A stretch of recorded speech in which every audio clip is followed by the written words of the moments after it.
नमस्कार। आज हम बात करने वाले हैं एक ऐसी दिव्य गाथा की, एक ऐसी कहानी की जो शक्ति, भक्ति और आप कह सकते हैं असीम समर्पण की मिसाल है। जी हाँ, हम बात कर रहे हैं पवन पुत्र हनुमान की। उनका पराक्रम, उनकी निष्ठा, इसकी गूंज आज भी सदियों बाद भी हमारे दिलों में जिंदा है और कहीं ना कहीं हम सबको प्रेरित करती है। तो चलिए शुरुआत एक बहुत ही हैरान कर देने वाले सवाल से करते हैं। सोचिए जरा, क्या ऐसा हो सकता है कि कोई छोटा सा बच्चा, कोई बालक सुबह सुबह सूरज को देखे और उसे कोई मीठा रसीला फल समझ बैठे और बस उसे निगलने के लिए सीधे आसमान की तरफ उड़ जाए? सुनने में अजीब लगता है ना? पर यही वो अविश्वसनीय घटना है जो हमें पहली बार हनुमान जी की असाधारण मतलब कल्पना से भी परे की शक्ति से मिलवाती है। तो उस सवाल का जवाब वो हमें मिलेगा उनकी कहानी की शुरुआत में। चलिए चलते हैं उनके दिव्य जन्म और उनके बचपन की ओर, क्योंकि यहीं पर उनकी उन असाधारण शक्तियों की नींव पड़ी थी। तो देखिए, उनका जन्म हुआ था माता अंजनी और वानर राज केसरी के घर।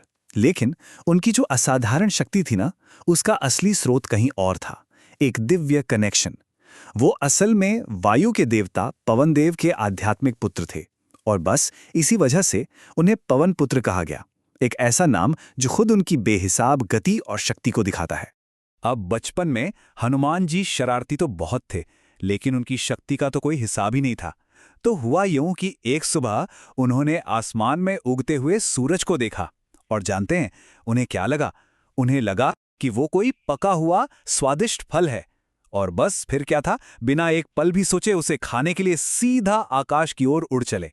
ये एक ही घटना आप देखिए, उनकी वो बच्चों वाली मासूमियत और साथ ही उनकी वो अकल्पनीय शक्ति दोनों को एक साथ दिखाती है। अब इस कोशिश का जो अंजाम हुआ वो बड़ा ही नाटकीय था। पूरी सृष्टि को बचाने के लिए देवराज इंद्र को आगे आना पड़ा और उन्होंने हनुमान पर अपने वज्र से प्रहार कर दिया। इससे हनुमान मूर्छित हो गए। अब अपने बेटे की ये हालत देखकर पवनदेव तो भयंकर क्रोधित उठे। माहौल बहुत गंभीर हो गया। तब जाकर सारे देवताओं ने मिलकर हनुमान को फिर से जीवित किया और साथ ही उन्हें एक से बढ़कर एक वरदान दिए, जैसे कि वो जब चाहे अपना रूप बदल सकते हैं या उन पर किसी अस्त्र शस्त्र का असर नहीं होगा। तो एक तरह से इस एक घटना ने उनकी शक्तियों को हमेशा के लिए अमर कर दिया।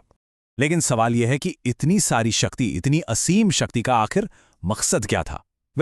हनुमान जी के जीवन का सबसे बड़ा, सबसे जरूरी मोड़ तब आया जब वो भगवान श्री राम से मिले और यहीं से आप कह सकते हैं उनकी सारी शक्ति को एक दिशा मिली और उनके जीवन को एक मकसद मिला, और वो मकसद था भक्ति का मार्ग। ये कोई आम मुलाकात नहीं थी, बिल्कुल नहीं। ये तो समझिए एक आत्मा का परमात्मा से मिलन था।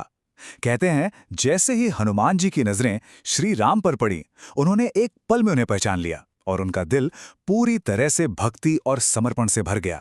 उन्होंने उसी पल ये तय कर लिया कि अब उनका पूरा जीवन, हर एक सांस प्रभु राम की सेवा में ही लगेगी। और यहीं पर एक बहुत जरूरी बात समझने वाली है। हनुमान जी सिर्फ एक सेवक बनकर नहीं रह गए, नहीं, वो तो सच्चे भक्त की परिभाषा ही बन गए। देखिए, भक्ति का मतलब सिर्फ सेवा करना नहीं होता। इसका असली मतलब है अपना सब कुछ, बिना किसी शर्त, बिना किसी सवाल के, अपने भगवान के लिए प्यार और निष्ठा में सौंप देना। और हनुमान जी वो इसी आदर्श की जीती जागती मिसाल हैं। अच्छा, अब कहानी में आगे बढ़ते हैं और उस अध्याय पर आते हैं जहां हनुमान जी की शक्ति और बुद्धि दोनों का सबसे बड़ा इम्तिहान हुआ। जी हां, हम बात कर रहे हैं लंका दहन के उस मशहूर प्रसंग की, जो आज भी उनके साहस और पराक्रम का सबसे बड़ा सबूत माना जाता है। ये मिशन सच पूछिए तो नामुमकिन सा लगता था। सोचिए, सबसे पहले तो उन्होंने एक ही छलांग में वो विशाल समंदर पार कर लिया। इसके बाद उन्होंने लंका में अशोक वाटिका को ढूंढा, वहां माता सीता से मिले और उन्हें श्रीराम का संदेश देकर हिम्मत बंधाई।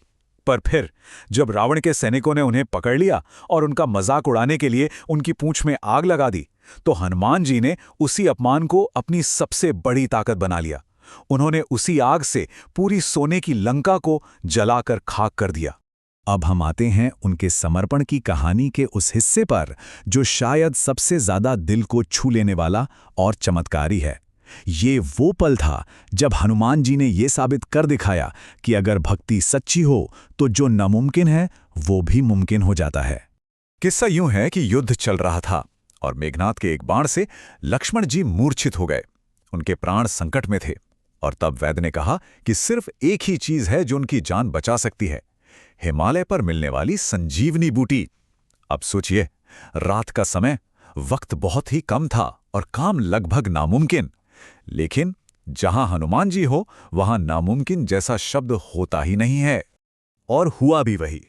जब हनुमान जी हिमालय पहुंचे तो इतनी सारी जड़ी बूटियों के बीच वो संजीवनी को पहचान नहीं पाए। अब वो वहां खड़े होकर वक्त बर्बाद तो नहीं कर सकते थे, है ना? तो उन्होंने क्या किया? उन्होंने अपनी सारी शक्ति लगाई और पूरा का पूरा द्रोणागिरी पर्वत ही उठा लिया। जी हां, पूरा पहाड़ लेकर वो वापस युद्ध के मैदान में लौट आए। ये सिर्फ ताकत का प्रदर्शन नहीं था, ये तो अपने कर्तव्य के लिए उनके अटूट समर्पण का, आप कह सकते हैं, सबसे ऊंचा शिखर था। तो इन सारी घटनाओं, इन सारी कहानियों से आखिर हमें सीखने को क्या मिलता है? हनुमान जी की असली विरासत क्या है? क्या वो सिर्फ उनकी चमत्कारी शक्तियों की कहानियां हैं? नहीं, बात उससे कहीं ज्यादा गहरी है। और यही वो सबसे जरूरी बात है। हमें हनुमान जी को सिर्फ शारीरिक ताकत के एक प्रतीक की तरह नहीं देखना चाहिए। उनकी असली पहचान तो उनकी सच्ची भक्ति है, उनकी अटूट निष्ठा है और उनका वो साहस है जो कभी हार नहीं मानता। असल में तो उनकी सारी शक्ति उनकी भक्ति से ही तो आती थी। और आखिर में हनुमान जी का पूरा जीवन हमें एक ही बात सिखाता है। उनकी पूरी कहानी एक ऐसा संदेश है जो कभी पुराना नहीं होगा, कि अगर हमारे मन में विश्वास पक्का हो और समर्पण सच्चा हो तो फिर दुनिया की कोई भी मुश्किल, कोई भी चुनौती हमारे सामने बड़ी नहीं रह सकती। हर मुश्किल को पार किया जा सकता है। उनकी भक्ति और उनकी शक्ति आज भी हम सबके लिए एक प्रेरणा है। ये हमें याद दिलाती है कि हम भी अपनी जिंदगी की मुश्किलों को पार कर सकते हैं। बस विश्वास और समर्पण चाहिए। जय श्री राम, जय हनुमान।